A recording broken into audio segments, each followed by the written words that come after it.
Hello, boardroom warriors and bedtime heroes. My name is George Takianos, and this little live is about things you can do to improve your energy and improve your mental focus at work and at home.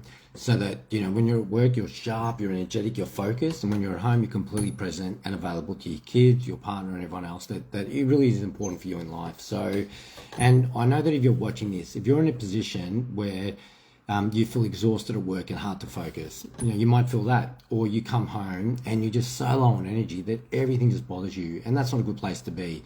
Now, I know I've been in that place, and maybe some of you have been there. Have you ever been in a place where you're so drained that you just want to be like on your own somewhere for a while, reset, re-energize, but you can't because you have young kids and you've got a partner, you've got commitments.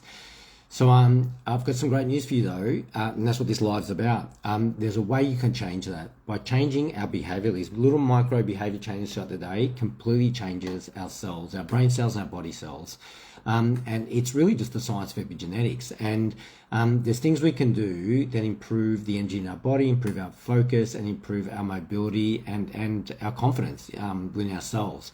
So I'm going to talk about that today. So if you're interested in hearing about that, if you're tired of feeling tired and unfocused at work, if you're, you want more energy when you get home so you can be present with your kids, this is going to be a pretty good life for you to tune into. So why does it happen though? Why does your focus and your energy drop? Well, it comes down to the fact that our body and our brain start to break down around age 30. It really does. So muscle mass starts to break down around age 30 and cognitive function a bit before then, but roughly around the same time.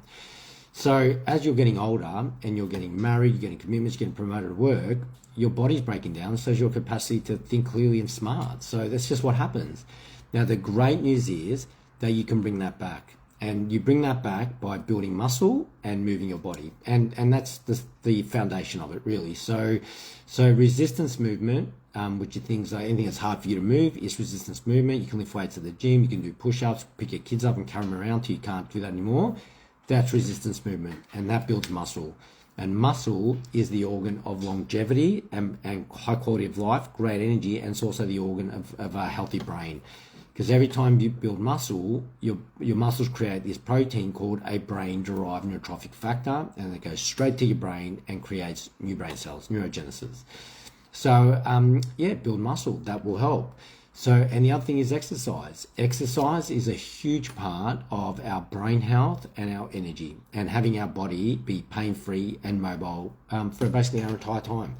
So, and I'll give you my little example for this. If any of you think that you're at a point of no return, and maybe some of you are at that point, think, well, it's just too hard, is it going to get any better? The answer is yes, it does get better when you take responsibility and you roll up your sleeves and you start to do work to make it better. And in this quick live, I'm going to share with you some quick tips that help me, and I've been helping people do this for a long time, 7 years now, go from being fat, in chronic pain with low energy and really hard to focus mentally, to now at 48 being the best shape I've ever been in my life, the strongest, most energetic, the most confident, and the best cognitively I've ever been in my life. Not a brain injury when I was 39 and I was vegetated for a while.